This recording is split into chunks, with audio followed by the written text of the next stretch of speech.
Et voici maintenant notre rendez-vous demain à la une avec cette semaine la mode de l'alimentation végane. Jessica Chastain, Brad Pitt ou encore Beyoncé l'ont adoptée depuis quelques temps déjà et en France aussi.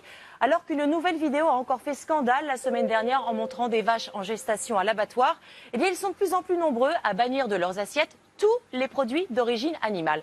Mais alors, par quoi les remplacer? C'est une nouvelle façon de cuisiner qui s'impose, mais également un nouveau business. Demain, tous au régime vegan, c'est un reportage de Valentine Bossibet.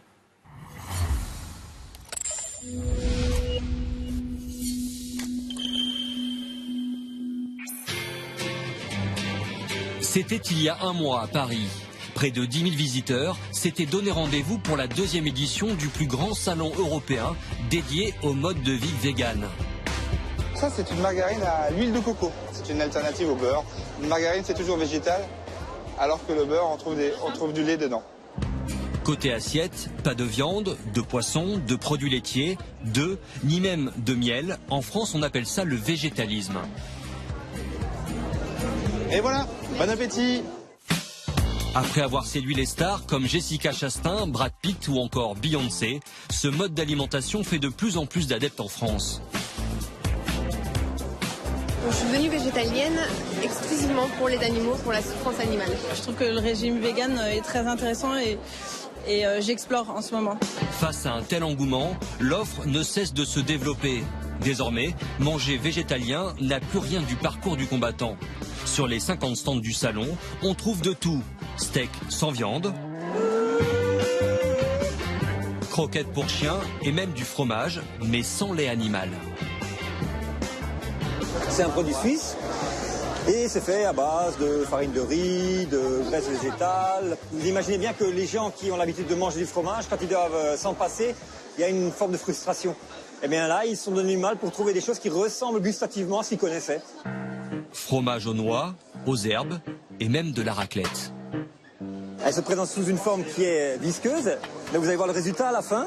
Une fois qu'elle aura gratiné, vous verrez presque pas la différence.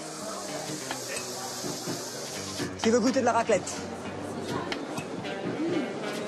Comment c'était cette raclette? Très bonne, comme une vraie. Non, comme une vraie, c'est vraiment très bon, très... on retrouve la texture du fromage, le goût du fromage.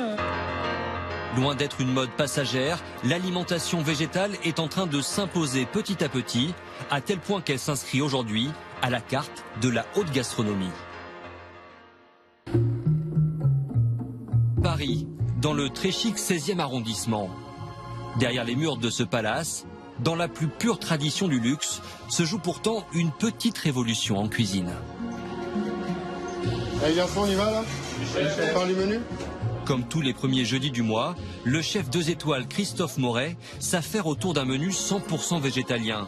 Un parti pris audacieux, mis en place il y a un an.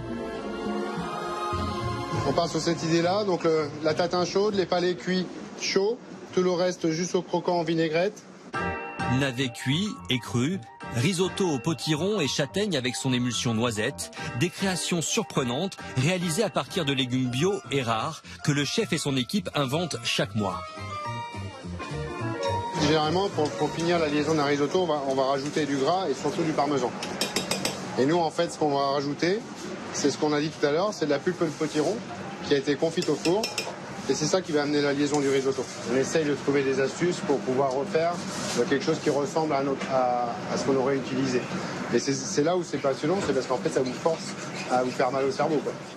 Longtemps associée à une cuisine fade et ennuyeuse, la nourriture végétalienne est ici synonyme de plaisir. On garde cette gourmandise. Voilà, le légume, tout ce qui est vegan, ça peut être ludique, ça peut être sympa, et c'est surtout pas triste. Voilà ce qu'on voulait. Ok, on y va, allez charger, vous avez la table 10. Allez, hop. Un menu végétal proposé à 78 € qui se prolonge jusqu'au décor de la salle et qui attire de plus en plus de clients. J'ai été conquise, franchement, c'était super bon. Nous ne sommes pas végétaliens, mais nous apprécions beaucoup ce style de nourriture. On se dit, waouh, pourquoi j'ai pas été végétalien avant, quoi. Il y a une autre alimentation possible.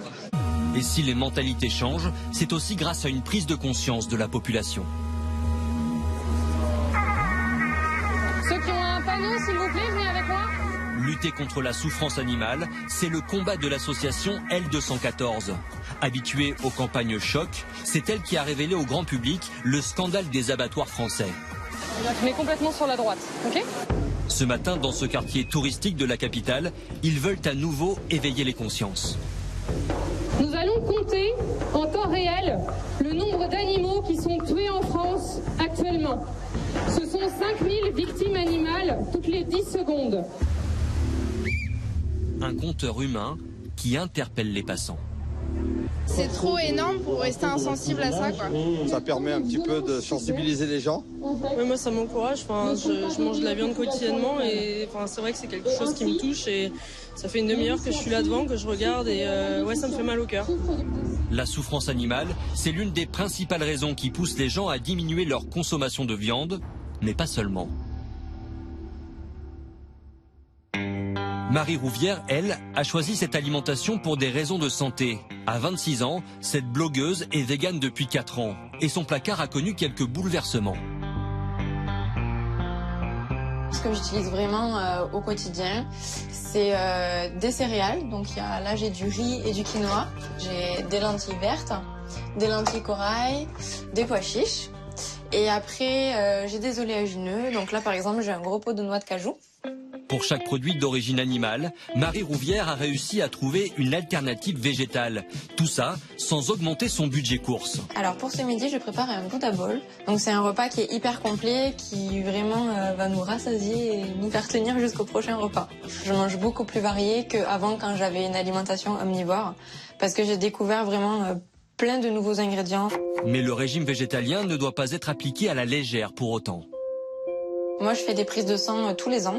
Et j'ai jamais eu de carence en quoi que ce soit. Et même mes analyses de sang se sont vraiment beaucoup améliorées en fait à partir du moment où j'ai changé d'alimentation. En partageant ses photos sur son blog et son compte Instagram, elle espère convertir d'autres personnes à son mode d'alimentation qui pour elle n'a que des bienfaits.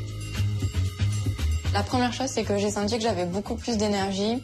Ensuite, au niveau de la peau aussi. Pendant beaucoup d'années, j'ai eu de l'acné, j'arrivais pas trop à m'en sortir. Et à partir du moment où j'ai changé d'alimentation, j'ai retrouvé une plus jolie peau. Et pour convaincre les carnivores de sauter le pas, voici l'arme secrète.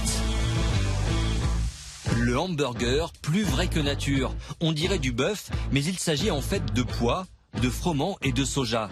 On appelle ça du simili carne. Saucisses, poulet, bœuf, on trouve désormais cette fausse viande dans les rayons des supermarchés. Et on peut aussi la faire de façon artisanale grâce à des cours de cuisine. Alors, qui veut jouer ? Sébastien Cardinal est auteur d'ouvrages sur le vegan et il en a fait sa spécialité.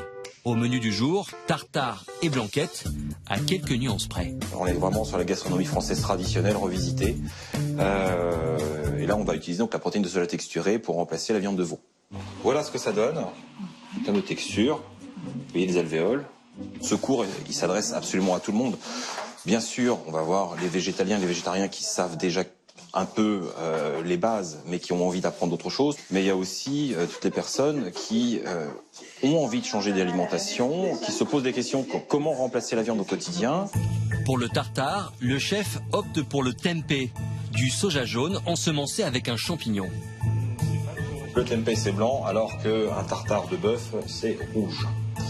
Donc, j'ai ramené le secret du sang de betterave.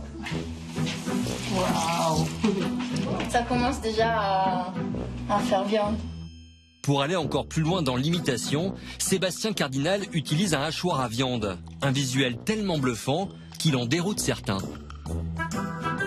Moi, tout ce qui est viande crue, j'aime pas spécialement, donc ça me donne pas spécialement envie. Il y a le visuel, mais il n'y a pas l'odeur. Ça passe. Après 3 heures de cours, la ressemblance est là. Qui va attaquer? Moi. Mais qu'en est-il du goût? Ah ben c'est savoureux. Ah mais c'est riche. C'est très riche. Ah ouais. Délicieux. Carton plein pour le tartare, reste encore la blanquette sans veau. Eh bien, bon appétit. Merci. qui m'étonne, c'est que ça fait comme de la viande, mais plus tendre. C'est vraiment très bluffant. La consistance de la simili-viande est vraiment très intéressante. Ça a de l'avenir. Depuis 1998, la consommation de viande a chuté de 10% en France. Au pays de la tradition, c'est le début d'une vraie révolution au fourneau.